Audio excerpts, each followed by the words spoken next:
Apesar de não serem peritos em sobrevivência no Ártico, os corvos também habitam as regiões a norte do Círculo Polar. Frequentemente alimentam-se de carne em decomposição, sobretudo no inverno. Este é um dos principais motivos para a sua má imagem. Costumam ser descritos como símbolos de mau agouro. Os corvos encontram muitas carcaças durante o inverno, uma vez que nem todos os animais sobrevivem a esta estação dura. Nestas condições, a carne permanece fresca durante muito tempo. Um banquete para os corvos. Outros animais que se mostrem interessados nas carcaças não são bem-vindos. Os corvos defendem o seu alimento. As águias sobrevivem caçando, mas é mais conveniente quando a presa já está morta. Não fossem os corvos.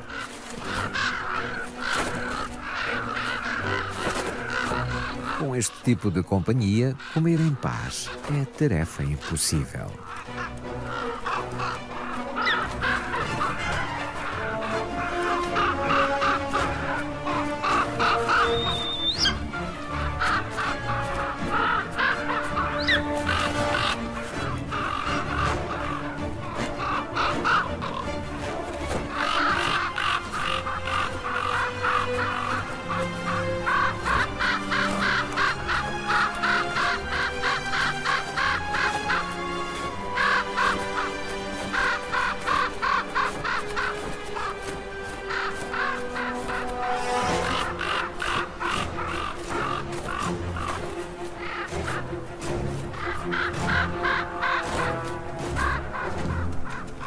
O glutão é um predador eficiente. A escuridão da noite polar é uma grande vantagem para ele, uma vez que possui uma excelente visão noturna. Caminha silenciosamente e, na neve espessa, desloca-se a grande velocidade sem ficar enterrado. As suas patas funcionam como autênticas raquetas de neve. E o glutão não se deixa intimidar pelos corvos. A visão noturna destas aves é quase nula, pelo que têm pouco tempo para procurar alimento. O glutão, por outro lado, está sempre a comer. E passados alguns dias apenas, resta pouco mais do que pele e osso da carcaça. Agora pode levar os restos para um lugar mais sossegado.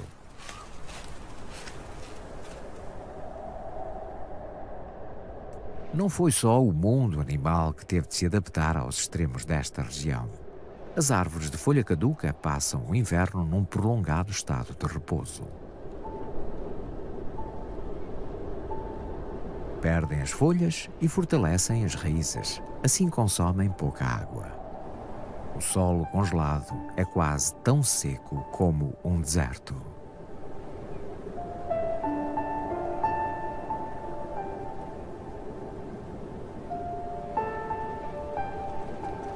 A folhagem serve como cobertura e alimento para a lebre.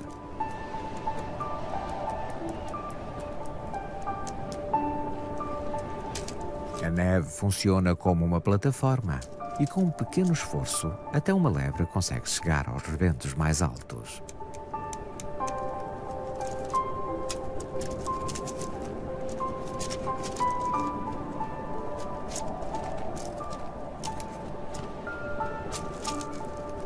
As lebres ficam facilmente saciadas. Os ramos tenros e a casca que encontram na folhagem são suficientes para sobreviverem durante o inverno.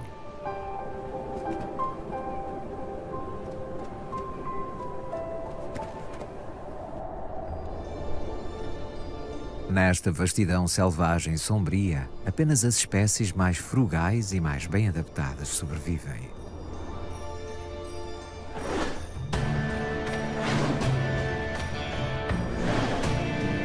Na Escandinávia, sem dúvida que as renas são os mestres da sobrevivência. Na floresta não encontram alimento no solo porque este está coberto por uma espessa camada de neve.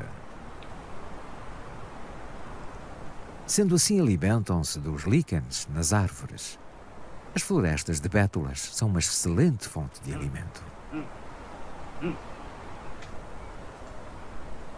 Tudo o que esteja ao seu alcance é comestível para as renas.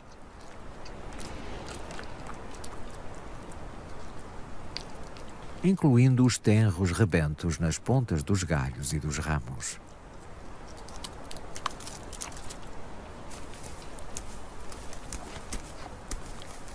Até as agulhas dos pinheiros são capazes de digerir.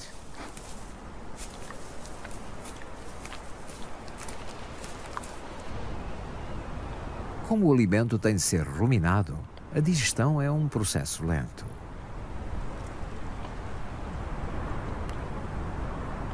Mas estes períodos de descanso também servem para poupar energia fundamental para sobreviverem ao longo inverno. O mesmo se aplica às plantas. Com temperaturas abaixo de zero, também as coníferas interrompem o seu crescimento. Mas não perdem as folhas. Têm uma forma diferente de reduzirem o consumo de água.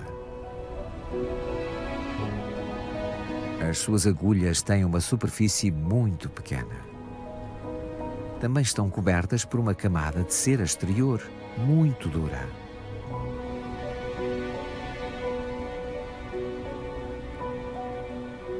Os estômatos nas agulhas ficam cobertos, impedindo a umidade de evaporar. E a concentração de açúcar nas células aumenta de forma significativa, criando um agente anticongelante. Assim as árvores não ficam congeladas durante o inverno.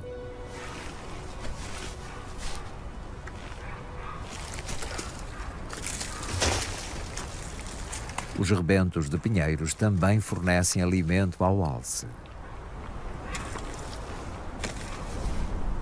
Mas as reservas de energia das agulhas não bastam.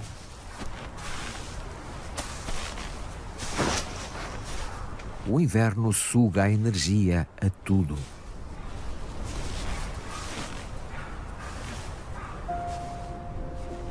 Os esquilos vivem das reservas que armazenaram.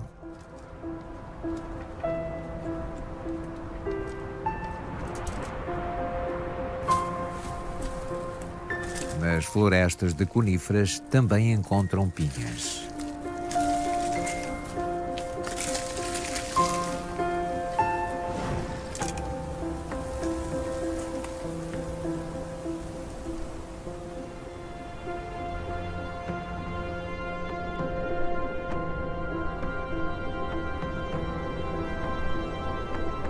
Os alces muitas vezes têm de percorrer longas distâncias para encontrarem a quantidade suficiente de alimento. Caminham sobre os rios congelados, permitindo-lhes percorrer vastas áreas.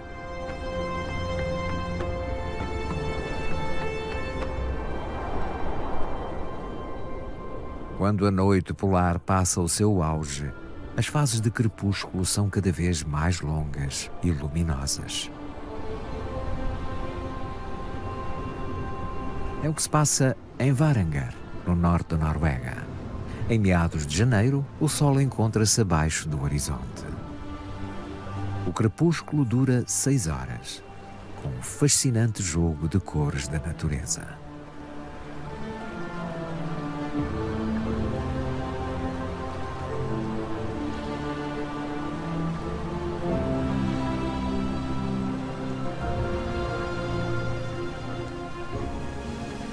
Quando o sol emerge pela primeira vez, é apenas por breves momentos.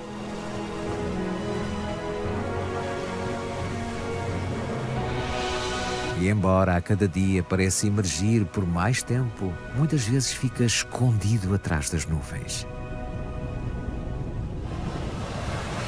No nordeste da Noruega, a costa é famosa pelas suas tempestades de inverno.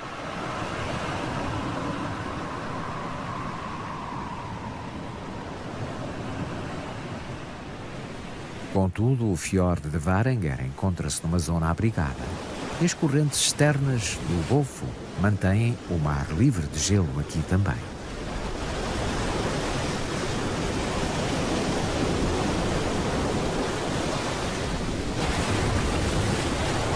Aqui o Eider alimenta-se sobretudo de mexilhões, uma tarefa difícil na zona da arrebentação derivado à fraca visibilidade. Mas por entre as algas que dão à costa, encontram insetos aquáticos e outros moluscos.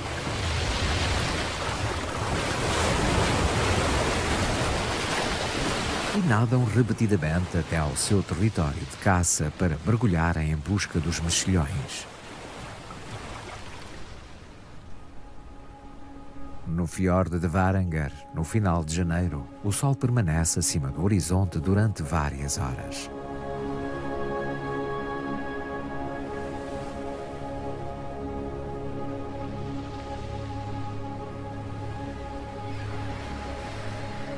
Ainda está muito frio.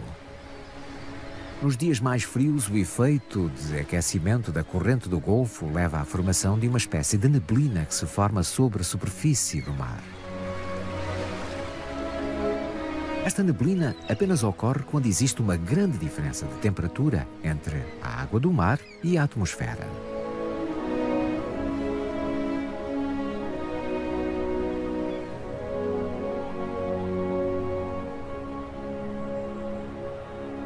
O ar úmido na zona costeira transforma-se imediatamente em gelo. Uma bizarra camada de gelo cobre a paisagem. Frágeis cristais de gelo decoram os ramos e a superfície da neve.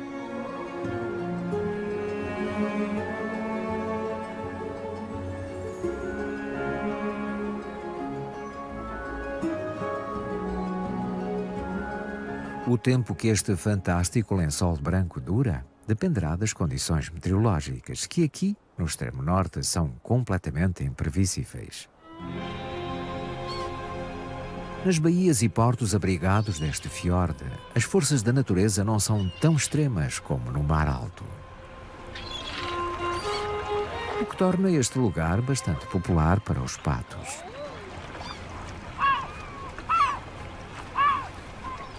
Águas calmas e pouco profundas permitem-lhes poupar energias enquanto procuram alimento. Até o raro Eider real gosta de visitar os portos e as marinas.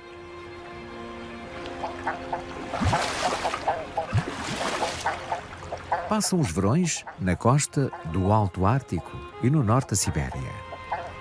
Aqui estão numa espécie de férias de inverno.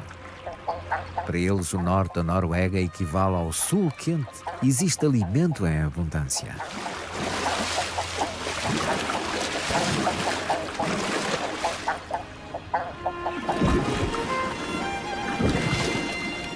Mexilhões, ouriços do mar e estrelas do mar abundam por aqui.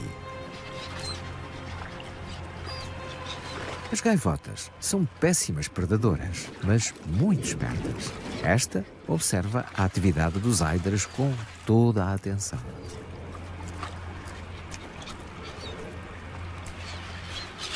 E decide avançar.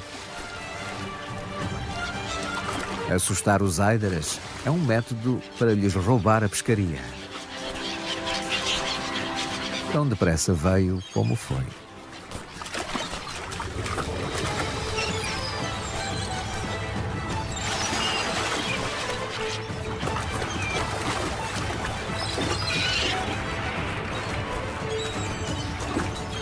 Os Eiders não param de apanhar estrelas do mar e são frequentemente atacados pelas gaivotas.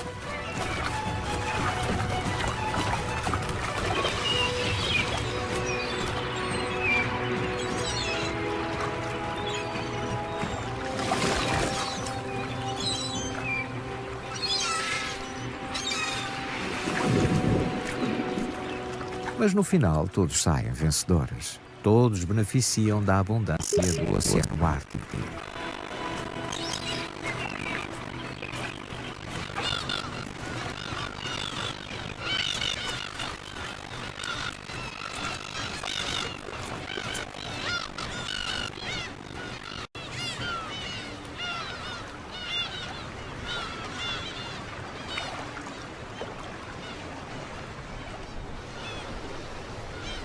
Aqui, em meados de fevereiro, o Sol fica visível durante quase 8 horas, apesar de permanecer baixo no céu.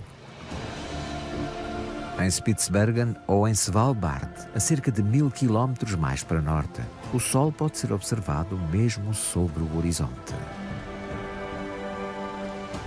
Continua muito frio, mas isso não constitui um problema para as renas de Spitsbergen. Estão bem adaptadas e facilmente encontram alimento suficiente sob a neve.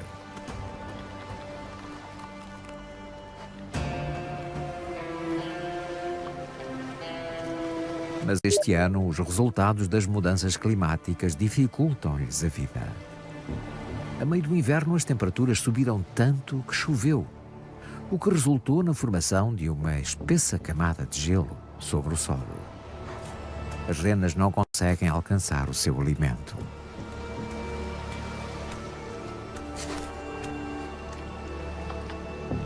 E nem os cascos tão perfeitamente adaptados às condições do Ártico conseguem aderir ao solo. Vêem-se forçadas a deslocar-se para terrenos rochosos, muito mais pobres em alimento. A sobrevivência tornou-se muito mais difícil.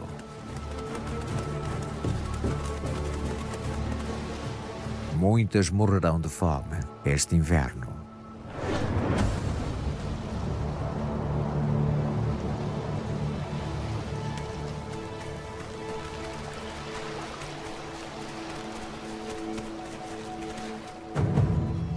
A raposa do Ártico também enfrenta dificuldades. A camada de gelo impede-a de chegar às suas reservas de alimento.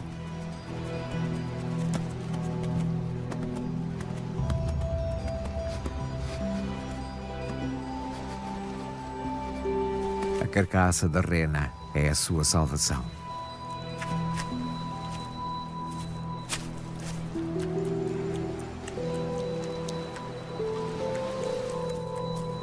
Quando está frio, a carcaça permanece fresca durante muito tempo, fornecendo à raposa reservas de alimento para muitos dias.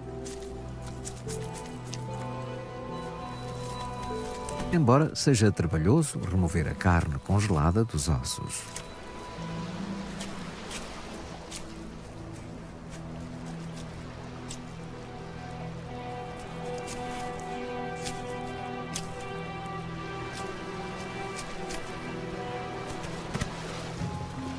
Nem tudo é consumido de uma só vez. A raposa do Ártico sabe como gerir os seus recursos. E graças a um nevão que entretanto caiu, pode esconder a carcaça debaixo da neve.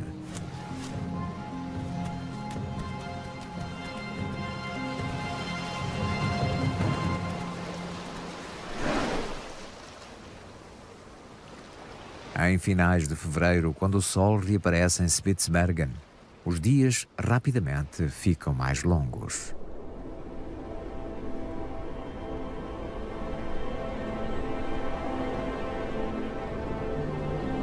Em inícios de março, os dias já duram 6 horas. Mas tão a norte, a paisagem continuará gelada.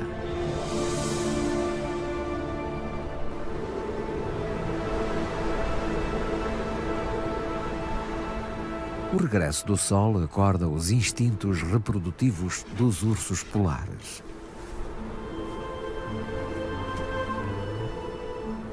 O macho coloca-se perto de uma família.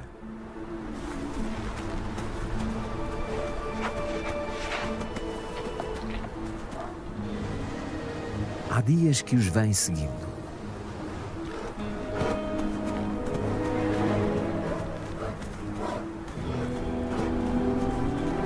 As crias estão quase independentes, mas ainda têm muito que aprender para conseguirem sobreviver no Ártico. Usando o seu apurado olfato, localizam uma foca pelo odor e tentam detectá-la debaixo do gelo.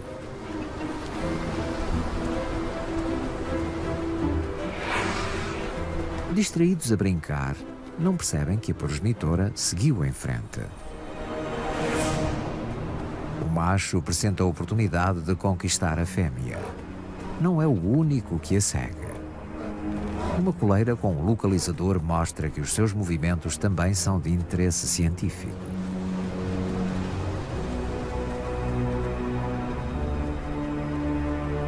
Um pouco depois, constatamos que conseguiu separá-la da família.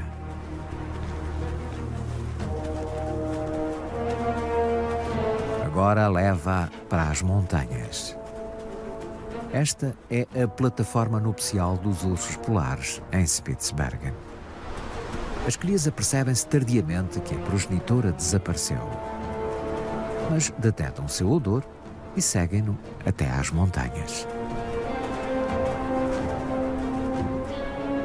A fêmea ainda não está no cio. Ele não aceita. Ela escolhe o caminho mais rápido para descer a montanha.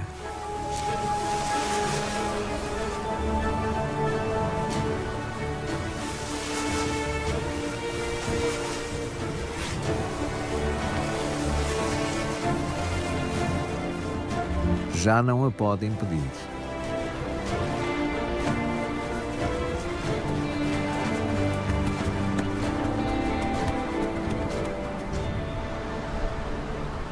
E enquanto ela se volta a reunir com as suas crias, ao macho basta apenas bater em retirada, frustrado.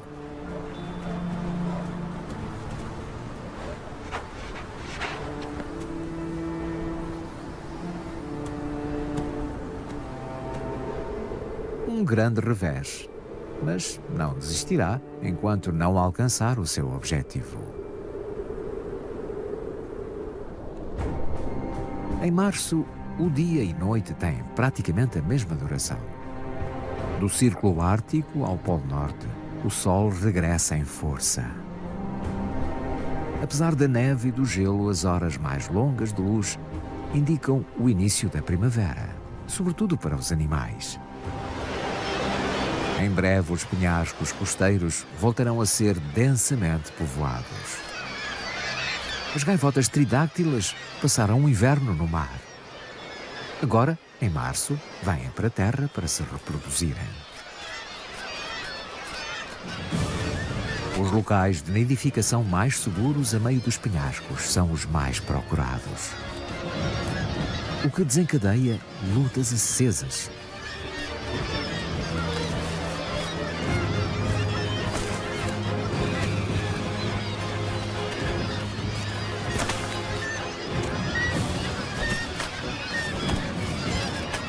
Todas querem o melhor para a parceira e para as suas crias.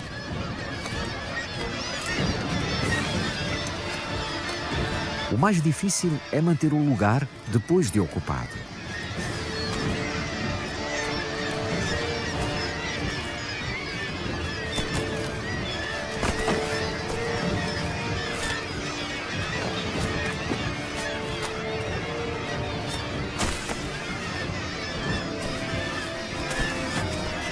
Após dias de disputas, os locais de nidificação estão assegurados.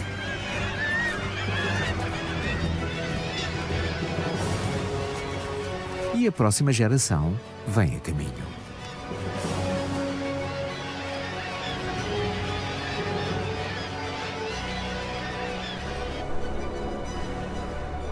Por toda a região polar, animais e plantas preparam-se para o verão.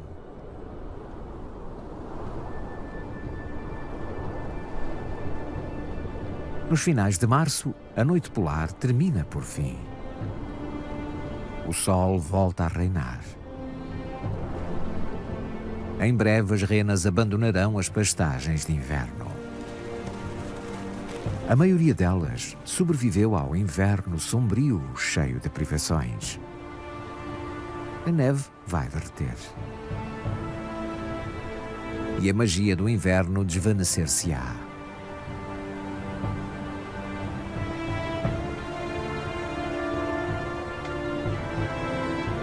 Mas a noite polar voltará.